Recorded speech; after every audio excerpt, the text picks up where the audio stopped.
Hello and welcome to Central Georgia Focus, the Ask Mayor Miller edition. I'm your host, Liz Fabian, with the Murphy Center for Collaborative Journalism. And we have a special treat today. Miller Middle School student Stella Blankenship suggested that we reach out to young people and have them ask questions for Mayor Miller. So Macon-Bibb County Mayor Lester Miller is with us again today, as he is every month. But this month, we're going to feature some questions from the junior journalist candidates here at 13 WMAC.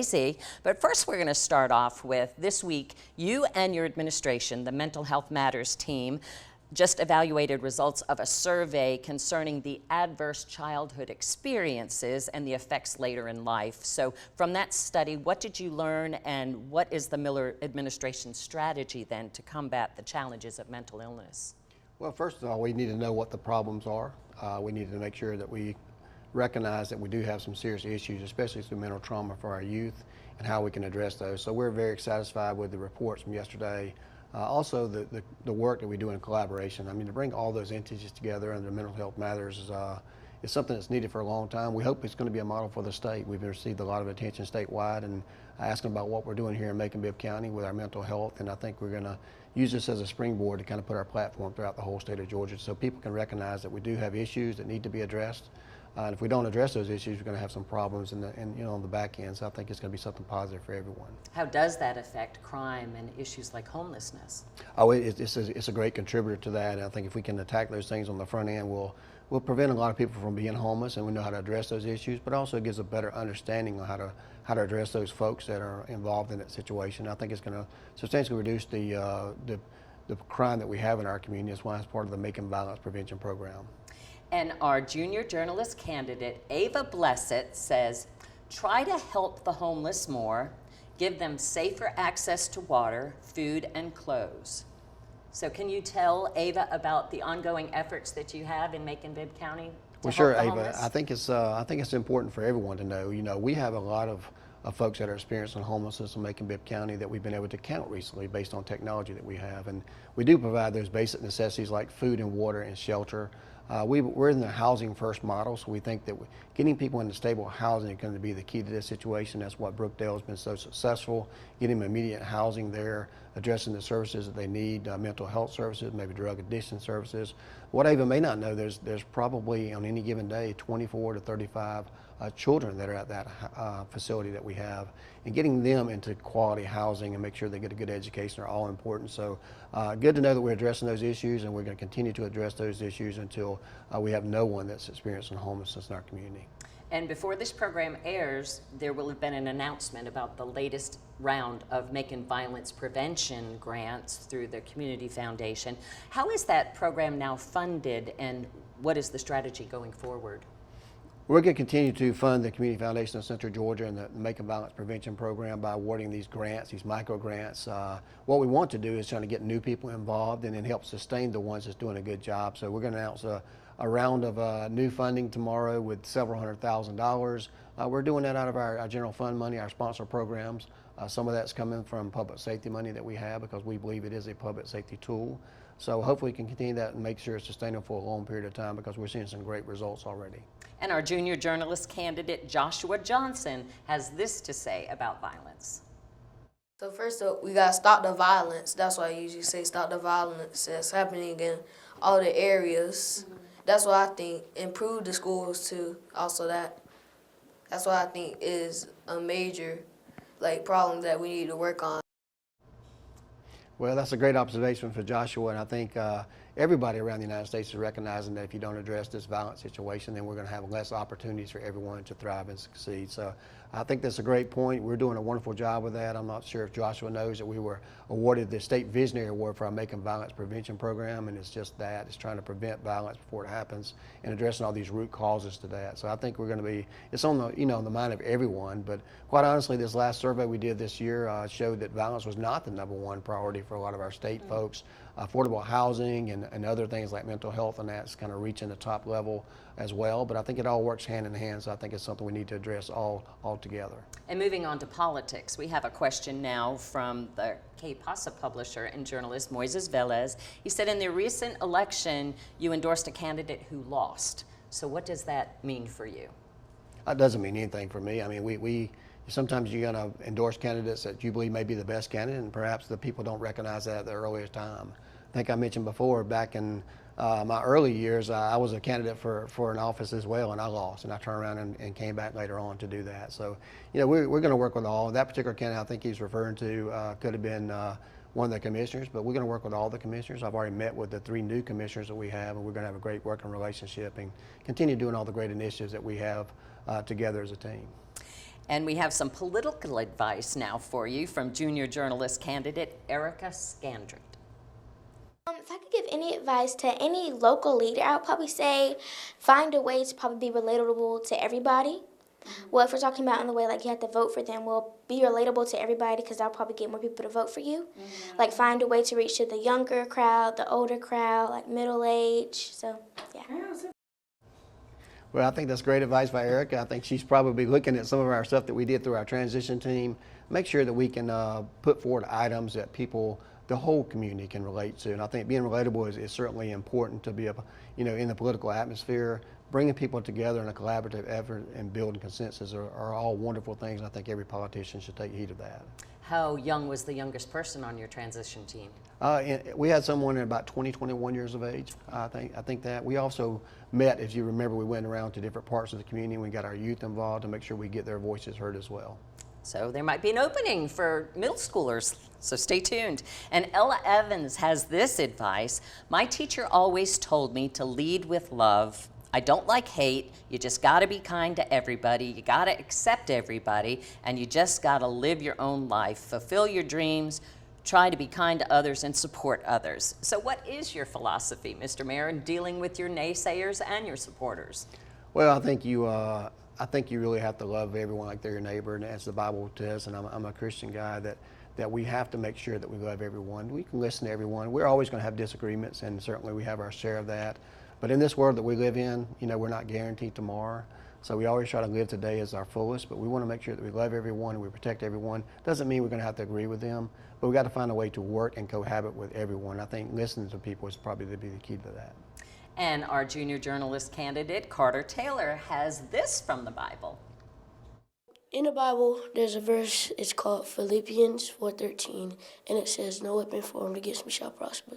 What that's saying is like, if something gets in your way, you shouldn't let it you shouldn't just hold on to it, because that holds you back. It's like a stream, just it's like a weight. I think Carter might have been seeing your social media posts, perhaps. So, any thoughts about that? Well, Carter's right in that, and that's one of the Bible verses that my pastor preaches on very often. And you kind of let things, a lot of times you may think that people are worrying about you or doing things with you or trying to hold you back, but really it's just yourself doing that. You shouldn't listen to what everybody says all the time. And I think we have to sometimes learn how to forgive and forget. It's hard for us to do, especially as a grown man. It's hard for me to do that. It's one of the things I struggle with, but we have to move forward with that. So I think it's great advice by Carter. It's a great Bible verse, and I think more people need to learn how to do that. Since we've sat down the last time, you've had an unsolicited proposal from Lovejoy Capital to kind of transform Lake Tobesofkee and provide glamping opportunities. What can you tell us about how that could work? Well, so first of all, I want to let people know that this is just a proposal. It has to run on our website for about 90 days before we see if anybody else puts a proposal in. It's going to be not very intrusive at all. We're not giving up all control of the lake. I want to get that out there to start with. We're going to not give up all of our employees at the lake. This is going to be an amenity that's added to the lake at certain spots. In particular, the duck ponds there, we've got a couple hundred acres there that's never been used in the woods. So a lot of these sites are going to be like the trails will be interwoven between there, maybe these tree bridges that we like to call them. That give you kind of recreation and activity are going to be kind of interwoven there, so you're not going to notice them at all. It's not going to obstruct anybody in the neighborhoods. The glamping sites are very unique. I mean, it's kind of the new thing. They're not ugly. They're good-looking things that we put right there by the lake. So give people opportunities to actually stay there. These things can be portable, so they can be moved on and off.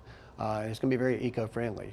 People that continue to love and enjoy the duck ponds will continue to do that at the same reasonable price that we have here. A lot along Tobesofkee there as well. We're going to have over at Sandy Beach that opportunity there for maize and maybe another restaurant there and some general stores and some more docks. So Another thing that's going to drive business there too. It's not going to increase the boat traffic there at the lake, so people that still enjoy those types of things on the water will continue to do that. But it's going to take care of some problems that we have there of a large open area. It's going to help with some funding because we transfer almost $500,000 there each year in funding there, and it's going to get better access and utilization of the lake to make it more sustainable over a period of time, so our children, our grandchildren, our great-grandchildren can have a place to do and not have an abandoned place there that loses money every year. I know some property owners around the duck ponds have been sharing concerns with me, and I think from what I was understanding from that proposal, that part of it too is to protect the natural resources and set up, you know, the economic ability to do that at an area that has been underutilized, I think. Right. And so there's that couple hundred acres that you took off the surplus list. That's where all that glamping would be, like you said. And I was trying to tell people that, you know, you don't really see Sandy Beach from the neighborhood, and you won't really see these enhancements either. Is that? Well, that's a great point, because this property would have already been sold for private development. Who knows what it might have happened? Might have been apartment complexes out there for all I know. But I decided in the very beginning to pull that off because I went there. I know the beauty. I know the nature. I wanted to protect the wildlife that we have there. Everything will be protected. Matter of fact, there's a couple $100,000 per year set aside for preservation there, and I think that's important to know. Also, we help with dredging of the lake, the upkeeping the docks and things of that nature, to protecting the beach there. So these are funds that we use for that purpose without interfering with the use and enjoyment of people that live on the lake.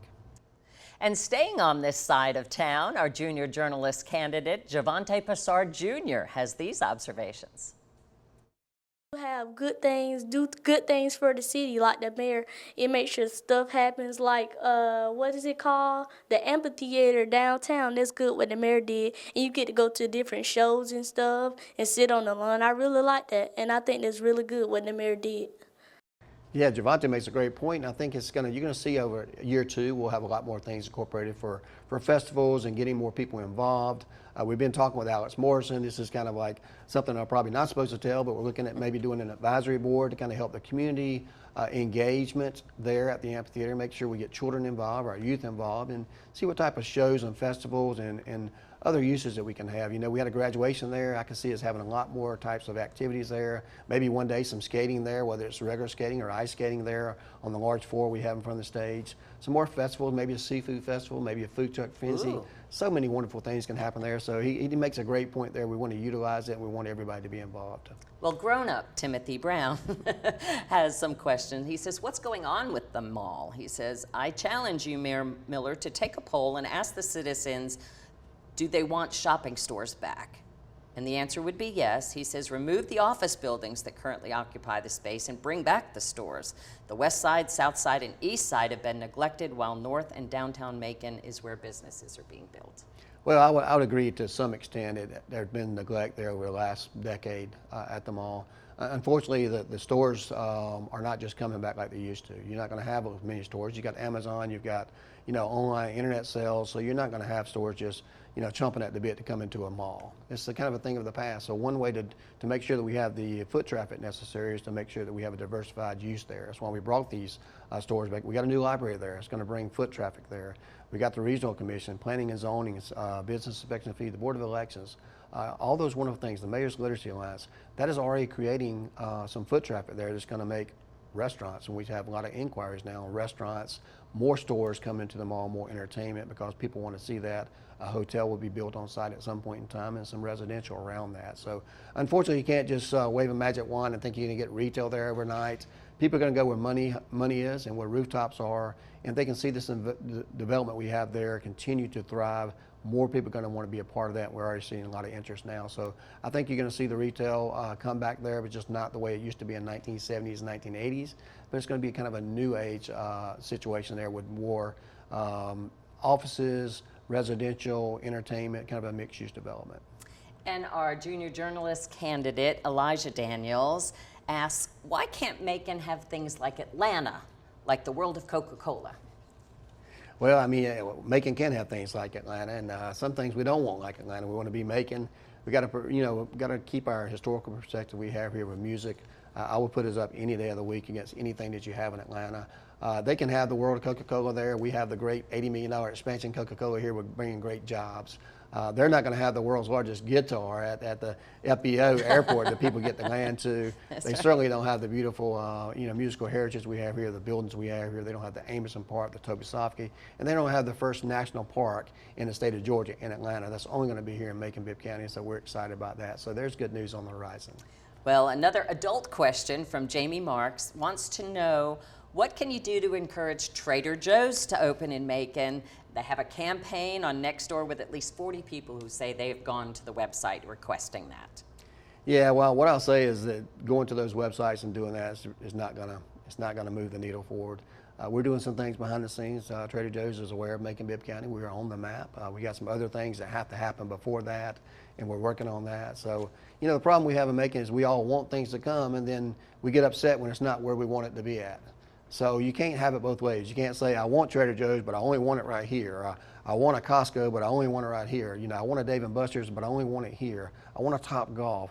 All those things are real possibilities in Macon-Bibb County, and I can see those coming in the near future. But you can't dictate where they want to go. The company's going to go where they want to go, and we have to accept that reality of that if we want them here. And now we have this from junior journalist candidate Chloe Howard. Make sure you listen to the citizens, but also consider what's best for the city and stuff, but make sure you listen because they're here to help you too.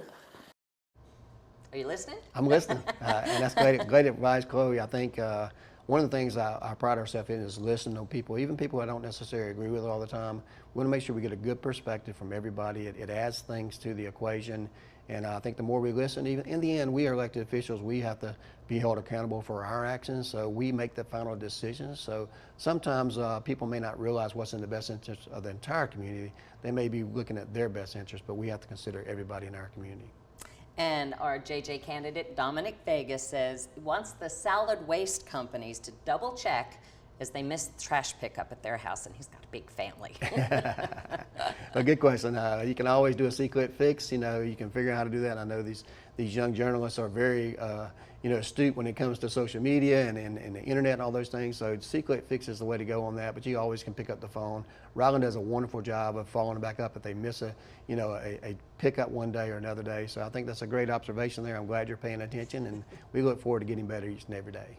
Mr. Mayor, you're recommending $50 million in the next SPLOST proposal to take care of road repairs and such. Tell us a little bit about your plans. Well, that's certainly a large number. It would probably pave more roads than we paved in 25 years in one swoop. The only way to get this done is to kind of pool money and do that. We've heard all of the community roads, and that's every community, but Macon-Bibb County, we need to do that. We have 1,100 miles of roads. What most people don't realize is that the property taxes you pay, you can work your entire life and live to be 100 years old and never even pave your own road with the money that you spend on roads. It's a very expensive proposition. So one way to do that is through a SPLOST. I think that's a great use of the funds. The one penny that we're already paying would be simply a renewal, and we can hit every road in Macon that needs to be repaired or replaced. We haven't done a good job of repairing them in the past. I've said that. That's something we have to own. So we need to replace a lot of those roads in areas that's been neglected for a while, and every district will be hit. And I think the most important part is we can do this in a very efficient way. Everyone can get involved in the situation. We can get more vendors on there, but it's going to take a lot of money and a lot of time, a lot of engineering to get all these road paved. We can really get brought back up to where we need to be. So I'm dedicated to doing that. We're going to make sure we pave every road in Macon. Matter of fact, we just awarded a contract to start having the scans done, and we'll get some report on that in the very near future to show us basically which roads need to be repaired, the rankings from 1 to 5 or whatever the scale may be, so we can address the roads that need to be addressed. At the same time, I've already got a post out there now. We're listening to our community. We can see a common denominator when it comes to what roads that people see. We'll drive those ourselves to make sure that we can agree to what that is. And then at the end, we'll make a final decision with the commissioners. And we're going to pave that much roads. And we're also going to have more sidewalks and also make sure all of our bridges are in great shape. Well, I know you've also conducted a straw poll on Facebook about whether you should run for governor and whether you should run for as a Democrat or as a Republican. Any thoughts on your results on the poll? Well, I love being the mayor of Macon-Bibb County. Let's just get that out there first. I wish there was a third term, and I know there's been some talk about that in the last, since consolidation happened, it's always been on the minds of folks. So my primary focus is Macon-Bibb County. I will say that I'm pleasantly surprised of the polls. And I haven't just done a poll in Macon-Bibb County, I've done a poll in a large radius, and the numbers are just overwhelming. We've done some head-to-heads with those people that are running this time and perhaps next time on the Republicans and Democrats. So, you know, we'll see where it takes us. Right now, I think the opportunity is to be the mayor, the best mayor I can be, and I want to be here as long as the people allow me to be here. Well, Amarian Jones has this political strategy: need to strike for more things that are interesting to kids, because mostly it's all about the kids. So your thoughts about kids striking? Well, I think that Marion draws attention to a lot of the problems we do have. I think one reason that you know, the youth don't come out to vote is they feel like they're not being included in the process. And as we see the 18-year-olds that start to vote, 18 to 25, pretty much non-existent in the voting rolls. We have a large population that votes like that, that are eligible to vote, but they just simply do not choose to vote. And I think getting more children at an early age involved in the process, letting them have a voice, is going to increase their right to vote and their ability to show up to vote on voting day. So I think that's a great point. Well, our junior journalist candidate, Blair Plaxico, has this to say. I would say just keep doing what you're doing. You're doing a great job. Just keep on going and don't let anyone get in your way. Don't let anyone get in your way, Mr. Mayor. What do you think about that? I like Blair, and I like the advice that she gave, and I certainly, we plan on keep moving forward. You know, we want people to jump on the train and be a part of the process, and sometimes we have to, you know, just discount the naysayers out there and keep doing what we believe is right. So I appreciate the great, you know, the great shout out there, and certainly I think that more people are thinking that these days, so we're going to continue to move forward. We have less than a minute. Any final thoughts today, Mr. Mayor? Well, I think as we start winding down this year, and next year we're going to bring a new day in Macon-Bibb County like it did this year. We're going to continue to grow. Looking forward to the airport. Hopefully the next time we're meeting here, we're tearing down that FBO and getting started with the RFP process to get that big guitar out there. Hopefully we got some great news on the horizon. Maybe in September they'll be taking a vote, or, you know, somewhere around that area on the national park. You know, our phones are ringing every day about the national park. The East Bank is nearing some, you know, in there as far as we're going to have some engagement coming up. So a lot of wonderful things on the horizons, and I can't wait to be able to at least share a little bit about that to the public in the near future. We can't wait either.